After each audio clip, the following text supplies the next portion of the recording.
এই ইতিহাস এই জন্য বললাম যে বাংলাদেশের মানুষ তো ইতিহাস জানে না। আমি বহু বক্তব্যে বলেছি, বাংলাদেশের মানুষ বাংলাদেশ মানে মনে করে 1971-এর পরে। বাংলাদেশের মানুষ বাংলাদেশ মানে মনে করে জিয়াউর রহমান, শেখ মুজিবুর রহমান, এরশাদ, 1971-এর পরে। কিন্তু এটা আসল বাংলাদেশ নয়। আজ ঢাকা বিশ্ববিদ্যালয় যার জমির উপর প্রতিষ্ঠিত, যাদের আন্দোলনের কারণে আমরা স্বাধীন বাংলাদেশ, আসল স্বাধীনতার যারা যোদ্ধা, আসল স্বাধীনতার যারা মুক্তিযোদ্ধা, শেরে বাংলা একে ফজলুল হক, হোসেন শহীদ সোহরাওয়ার্দী, মাওলানা আকরাম খা, আবদুল্লাহিল বাকি, আবদুল্লাহিল কাফি, এবং তারও আগে যখন মুসলিম লীগের জন্ম হয়নি, কংগ্রেসের জন্ম হয়নি, জামাত ইসলামের জন্ম হয়নি, তখন যারা ব্রিটিশদের হাত থেকে এই দেশকে স্বাধীন করার আন্দোলন করেছিলেন, শাহ ইসমাইল, মাওলানা বেলায়েত আলী, এনায়েত আলী, মাওলানা বেলায়েত এবং এনায়েত আলী রাজশাহীতেও দাওয়াতি কাজ করেছেন। কোথায়? বিহার, পাটনা। সেই বিহারের পাটনা থেকে এসে রাজশাহী, মুর্শিদাবাদ, চাঁপাইনবাবগঞ্জে দাওয়াতি কাজ করেছেন। তারা ছিলেন মূল স্বাধীনতার মুক্তিযোদ্ধা, যাদের বদৌলতে আজকে আমরা স্বাধীন, যদিও পূর্ণ নয়। কেন পূর্ণ নয়? কেননা পতনের আগে পুরো ভারত ছিল মুসলমানদের হাতে, কিন্তু পতনের পরে, স্বাধীনতা যুদ্ধের পরে পুরো ভারত মুসলমানদের হাতে আসেনি। এই জন্য স্বাধীনতা পূর্ণ নয়, অপূর্ণাঙ্গ স্বাধীনতা। তো আমি যেটা বলছিলাম যে মানুষকে ইতিহাস জানতে হবে, যে আসল বাঙালি বলতে কি, বাংলাদেশি বলতে কি। অতীত, ইতিহাস এবং অতীত ঐতিহ্য, এদেশের মাটির সাথে, মানুষের সাথে, জনগণের সাথে ইসলাম মিশে আছে, এবং এটাই মূলত আসল অতীত ঐতিহ্য, যেটা আমি আরও বহু বক্তব্যে প্রকাশ করার চেষ্টা করেছি। কিন্তু এখানে স্থানীয়ভাবে এই জন্য বললাম যে রাজশাহীরও কিছু ঐতিহ্য আছে ইসলামের সাথে সম্পৃক্ত, এবং এই নওদাপাড়ার ঐতিহ্য আছে। আবদুল্লাহিল কাফি আল কোরাইশি রাহিমাহুল্লাহ এই নওদাপাড়াতে প্রোগ্রাম করেছেন সেই 1956 সালের দিকে, কত বছর আগে নওদাপাড়াতে উনি প্রোগ্রাম করেছেন। আর এই অঞ্চলগুলো যেহেতু আহলে হাদিস অধ্যুষিত অঞ্চল, যারা রাফুল আদাইন করে, বুকে হাত বাঁধে, কবর পূজা করে না, তাদের অধ্যুষিত অঞ্চল। মাওলানা এনায়েত আলী আর বেলায়েত আলীর দাওয়াতি কাজের বরকতে এবং বদৌলতে মাওলানা সানাউল্লাহ অমৃতসরীর একটা পত্রিকা ছিল আখবারে আহলে হাদিস।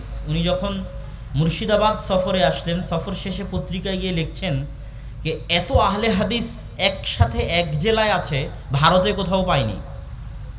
তো আমি আশ্চর্য হলাম, কী জন্য মুর্শিদাবাদ, মালদা, চাঁপাইনবাবগঞ্জ, রাজশাহী এই অঞ্চলে এত সংখ্যাগরিষ্ঠ আহলে হাদিস। তখন আমার কাছে ধরা দিল যে মাওলানা এনায়েত আলী আর বেলায়েত আলী এই অঞ্চলে দাওয়াতি কাজ করেছিলেন, সেই দাওয়াতি কাজের ফল এবং বদৌলত। এবং সেই দিন একজন গবেষক বলল যে বাংলাদেশে বোনদেরকে বাপের ভাগ দেওয়া, মেয়েকে সম্পত্তি দেওয়ার হার গোটা বাংলাদেশে একদম নিম্ন, নাই বললেই চলে। ভাইয়ের সাথে সম্পর্কই রক্ষা করা হয় এটা দিয়ে যে আমি ভাইয়ের কাছ থেকে ভাগ নিব না। যা এক একটু নজির আছে তা এই অঞ্চলে আছে, ওনার গবেষণা, যে রাজশাহী অঞ্চলে আছে যা এক একটু নজির আছে। আমি সত্য মিথ্যে জানি না, উনি গল্প করছিলেন।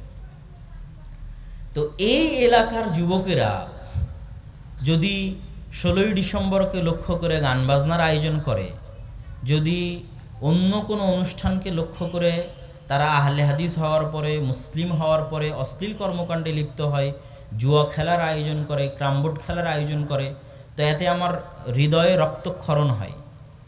এবং যারা আজকের আয়োজক তাদের সাথে আমার খুব ভালো সম্পর্ক। আমি বক্তা নই, আমিও আয়োজক। আমি এখানে বক্তব্য দিতে আসছি বক্তা হিসেবে নয়, আয়োজক হিসেবে। তো আমি দোয়া করব যে আল্লাহ সুবহানাহু তাআলা তাদের এই আয়োজনকে কবুল করুন, আল্লাহুম্মা আমিন। এবং এই যুবক সমাজকে, তারা যুবক হওয়ার পরও এই যে প্রথমবার নওদাপাড়ার মাটিতে আমচত্রে তারা একটা ইসলামী আলোচনা অনুষ্ঠান করার তৌফিক দিয়েছে, আল্লাহ তাদের হৃদয়গুলোকে ইসলামের দিকে মাইল করে দিয়েছে এবং তারা এটা নিয়ে ভাবছে, চর্চা করছে, এটা আমাদের জন্য অনেক বড় পাওয়া। তো আমরা তাদের জন্য দোয়া করব, এবং তারা যে ফাউন্ডেশনের উদ্যোগ নিয়ে এই কাজ করছে সেটার জন্য আমরা সহযোগিতা করব। এবং সহযোগিতা করলে মানুষের অর্থ কমে না, মানুষের অর্থ দান করলে কমে না। এটা শুধু আল্লাহর ওয়াদা নয়, এটা বাস্তব। কি জন্য বাস্তব?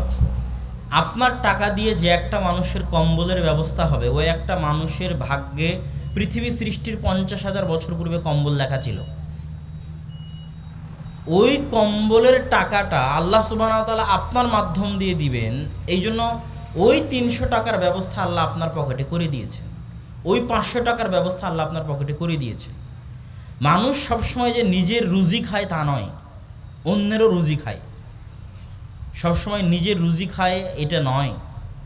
আপনার পরিবারে আপনি ভালো খাচ্ছেন, ভালো থাকছেন, এটা আপনার রুজির বরকতে না আপনার সন্তানের রুজির বরকতে না আপনার স্ত্রীর রুজির বরকতে, তা আল্লাহ জানে। এই জন্য আব্দুর রাজ্জাক বিন ইউসুফ বহু বক্তব্যে বলেছে যে সন্তান বেশি হলে কি বেশি হবে? সম্পদ বেশি হবে। এটা বাস্তব। কি জন্য হবে? যদি 10টা সন্তান হয় তো 10টা সন্তান নিজ নিজ রিজিক নিয়ে দুনিয়াতে আসছে, যেই রিজিক আল্লাহ পৃথিবী সৃষ্টির 50,000 বছর পূর্বে লিখেছেন। তো ওদের ওই রিজিকের ব্যবস্থা আল্লাহ পিতার হাত দিয়েই করবেন। যখন 10 জন সন্তানের রিজিকের ব্যবস্থা পিতার হাত দিয়ে করতে হবে, তখন পিতার টাকা বেশি হতে হবে, তখন আল্লাহ সুবহানাহু ওয়া তাআলা বেশি করে দিবেন। এই জন্য আপনি যত মানুষের খাবারের ব্যবস্থা করবেন, যত মানুষের রিজিকের ব্যবস্থা করবেন, যত দান করবেন, আল্লাহ সুবহানাহু ওয়া তাআলা আপনাকে তত দিবে। আর আপনার পকেটে যে টাকা আছে এটা যে আপনার নিজের টাকা, এটা আল্লাহ কোরআনে বলেননি। আল্লাহ বলছেন যে মিম্মা রাযাকনাহুম, আমি রিজিক দিয়েছি। আপনার বাড়ি গাড়ি টাকা পয়সা কার দেওয়া? আল্লাহর দেওয়া। আল্লাহর দেওয়া টাকা আল্লাহর রাস্তায় ব্যয় করতে বলেছে। আপনার টাকা এটা আল্লাহ কোথাও বলেনি, আল্লাহর দেওয়া টাকা।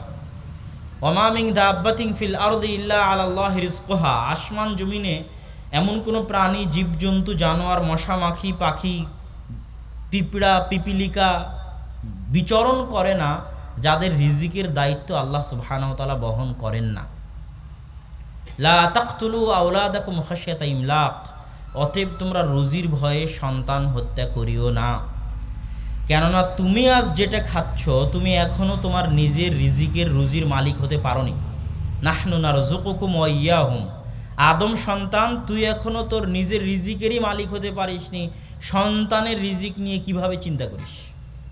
তোরও এখন যে রিজিকের ব্যবস্থা এটা আমি আল্লাহ করে থাকি, তোর সন্তানের রিজিকের ব্যবস্থাও আমি আল্লাহ করব।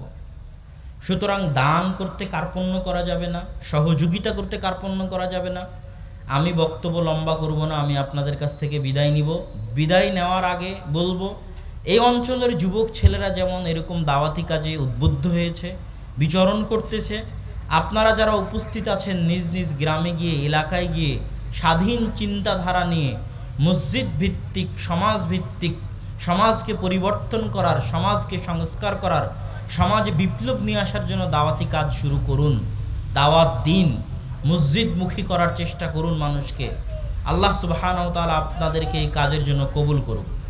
তো আমি যারা দায়িত্বশীল আছে তাদেরকে বলবো, জাহিদ, হাবিবুল যারা দায়িত্বশীল আছে, সানি, সবাইকে বলবো তোমরা ভিতরে যাও এবং আপনারা আপনাদের সাধ্য অনুযায়ী সহযোগিতা করবেন ইনশাআল্লাহ।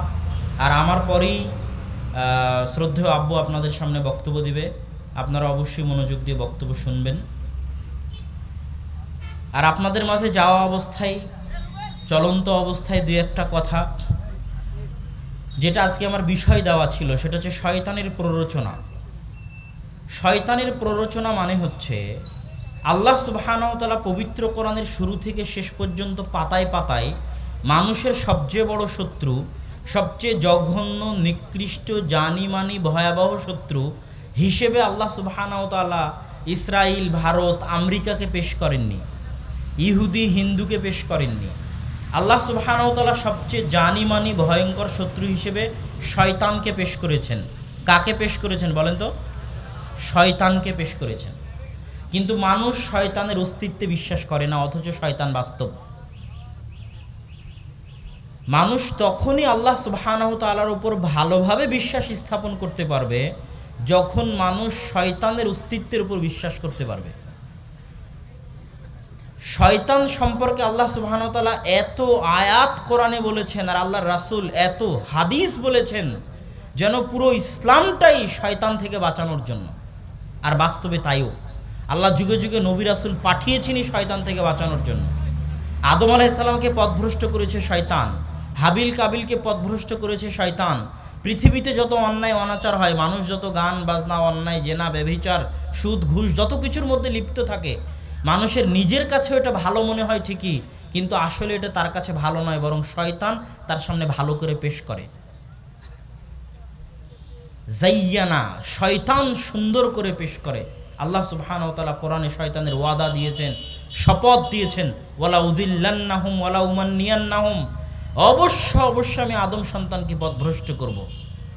অবশ্যই সিরাতে মুস্তাকিমে যদি আদম সন্তান আসতে চায়, আমি ডানে থেকে বামে থেকে সামনে থেকে পিছনে থেকে আদম সন্তানকে সিরাতে মুস্তাকিমে আসতে বাধা দিব। এগুলো কার ওয়াদা? একটু জোরে বলেন তো, কার ওয়াদা? শয়তানের ওয়াদা।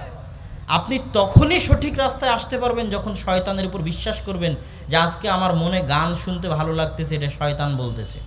কেননা আপনার অন্তরে প্রভাব বিস্তার করার ক্ষমতা, রক্তে রক্তে চলার ক্ষমতা আপনার স্ত্রীরও নাই, ছেলে মেয়েরও নাই। কার আছে? শয়তানের আছে। এই জন্য শয়তান ভয়ঙ্কর ভয়াবহ শত্রু। আর শয়তান মানুষের নিকট থেকে যে খারাপ কাজগুলো করিয়ে নেয় তার মধ্যে সবচেয়ে বড় খারাপ কাজ হচ্ছে শিরিক। কি বলেন তো?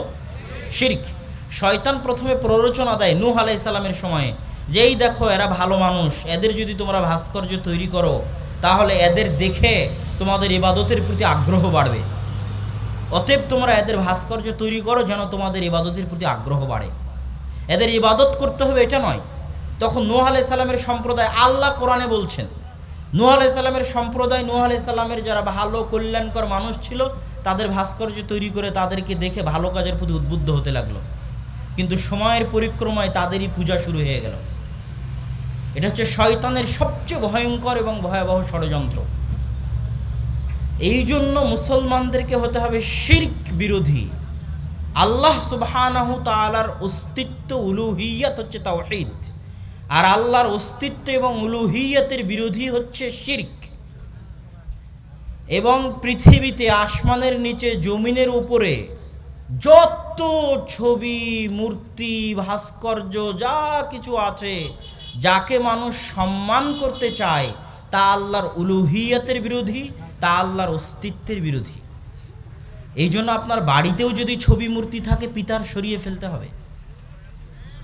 শয়তান দ্বিতীয় যে প্ররোচনা মানুষকে দেয় সেটা হচ্ছে দুনিয়ার প্ররোচনা।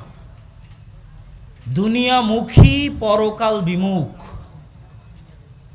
দুনিয়ার ভয় দেখায়, রুজি রুটির ভয় দেখায়। এটা শয়তানের ওয়াদা, ভয় দেখাবে। তুমি যদি দাড়ি না ছাড়ো এই চাকরি হবে না, তুমি যদি এই না করো এই চাকরি পাবা না, ব্যাংকের চাকরি যদি ছেড়ে দেই খাবো কি। দুনিয়াতে বাকি সব পাপ কাজ শয়তান করিয়ে দেয় নেয় কিসের ভয় দেখিয়ে বলেন তো? দুনিয়ার ভয় দেখিয়ে, রুজি রুটির ভয় দেখিয়ে। আর শয়তানের মতো এত ভয়ঙ্কর শত্রুর হাত থেকে বাঁচবেন কি দিয়ে? শয়তানের মতো এত ভয়ঙ্কর শত্রুর হাত থেকে বাঁচার কয়েকটা উপায়। এক, আল্লাহ সুবহানাহু ওয়া তাআলার নাম স্মরণ করা। রাসূল সাল্লাল্লাহু আলাইহি ওয়াসাল্লাম বলছেন, যখন কেউ শয়তানের সামনে বিসমিল্লাহ বলে তখন শয়তান মাছির মতো ছোট হয়ে যায়, অপমানে, লজ্জায়, শরমে। রাসূল সাল্লাল্লাহু আলাইহি ওয়াসাল্লামের হাদিস। কেননা শয়তান বাস্তব, শয়তান কাল্পনিক কিছু নয়। কাল্পনিক মনে করলে আপনি পথভ্রষ্ট হয়ে যাবেন, বুঝতে পারবেন না। আর যখন বাস্তব মনে করবেন তখন টিকতে পারবেন যে আমার মাথায় খারাপ কাজের চিন্তা আসতেছে, এটা শয়তান বলতেছে, এটা করা যাবে না। সকালবেলা ঘুমাতে মন চাচ্ছে, এটা কে বলতেছে? শয়তান বলতেছে, ঘুমানো যাবে না। যখনই শয়তানকে কাল্পনিক মনে করবেন পথভ্রষ্ট হয়ে যাবেন। এই জন্য কোরআন খুললেই দেখবেন ইন্না শাইতানা লাকুম আদুউম মুবিন, শয়তান তোমাদের সবচেয়ে প্রকাশ্য, সবচেয়ে ভয়ঙ্কর, সবচেয়ে ভয়াবহ শত্রু। শয়তানের প্ররোচনা থেকে বাঁচতে পারবেন কি দিয়ে? বাড়িকে শয়তান মুক্ত করতে হবে। বাড়িকে শয়তান মুক্ত করবেন কি দিয়ে? রাসূল আব্বুর বক্তব্য শুনলে আরও ভালো বুঝতে পারবেন আদর্শ পরিবারের বক্তব্য। রাসূল সাল্লাল্লাহু আলাইহি ওয়াসাল্লাম বলছেন যে যখন কেউ কোনো বাড়িতে প্রবেশ করে আর আসসালামু আলাইকুম না বলে, তখন শয়তান বলে এই বাড়িতে তোমাদের থাকার ব্যবস্থা, এই বাড়িতে তোমাদের খাওয়ার ব্যবস্থা, থাকো আর খাও। তো যে বাড়িতে সালাম দিয়ে প্রবেশ করা হয় না ওই বাড়ির সদস্যদেরকে শয়তান পথভ্রষ্ট করা সহজ না কঠিন? সহজ। যে বাড়িতে বিসমিল্লাহ বলে দরজা জানালা বন্ধ করা হয় না, খাবার গ্রহণ করা হয় না, যে দরজা বিসমিল্লাহ বলে বন্ধ করা হয়েছে ওই দরজা শয়তান খুলবে না, আল্লাহ রাসূলের হাদিস। যে বাড়িতে সূরা বাকারার শেষ 2 আয়াত পড়া হয় ওই বাড়িতে শয়তান প্রবেশ করবে না, রাসূল সাল্লাল্লাহু আলাইহি ওয়াসাল্লামের হাদিস। এই যে আমলগুলো বাড়িকে শয়তান মুক্ত করার, শয়তানের প্রভাব মুক্ত করার, এইটা থেকে মানুষ অনেক দূরে থাকে, মানুষ এটাকে গুরুত্বই দেয় না। এই জন্য মানুষ নিজের অজান্তে পথভ্রষ্ট হয়ে যায়। কিন্তু আসলে যে পথভ্রষ্ট হচ্ছে বাড়িতে সালাম না দেওয়ার কারণে, আসলে যে পথভ্রষ্ট হচ্ছে খাওয়ার সময় বিসমিল্লাহ না বলার কারণে, বাথরুমে প্রবেশ করার সময় দোয়া না পড়ার কারণে, যার কারণে শয়তান তার বাড়িতে বাসা বেঁধেছে, শয়তান তার শরীরে বাসা বেঁধেছে, শয়তান তার মনে বাসা বেঁধেছে। কেননা শয়তানের সাথে মানুষের সম্পর্ক জন্মগত। জন্মের পরে আল্লাহ রাসূল বলছে এমন কোনো আদম সন্তান নাই যাকে শয়তান স্পর্শ করে না জন্মের পরে। শয়তানের স্পর্শে হাত্তা ইয়াস্তাহিল্লা সারিখান, শয়তানের স্পর্শে বাচ্চা কেঁদে ওঠে। একমাত্র ঈসা আর মারিয়ামকে শয়তান স্পর্শ করেনি। তাহলে আদম সন্তানের সাথে শয়তানের সম্পর্ক জন্মগত। আল্লাহ রাসূল বলছেন যে প্রত্যেক আদম সন্তানের সাথে দুইজন কারিন আছে, একজন শয়তান, একজন ফেরেশতা, সব সময় থাকে বন্ধু। যে শয়তান সে সবসময় খারাপ কাজের দিকে নিয়ে যেতে চায়। সুতরাং শয়তানের প্ররোচনা থেকে বাঁচার চেষ্টা করতে হবে। এটা আরও লম্বা বক্তব্য, আরও লম্বা আলোচনা। আমার যেহেতু হাতের সময় নেই, আমি সংক্ষিপ্ত করলাম। আল্লাহ সুবহানাহু ওয়া তাআলা আমাদেরকে শয়তানের প্ররোচনা থেকে, শিরক থেকে, দুনিয়ার লোভ থেকে বেঁচে থাকার তৌফিক দান করুক। আল্লাহুম্মা আমিন।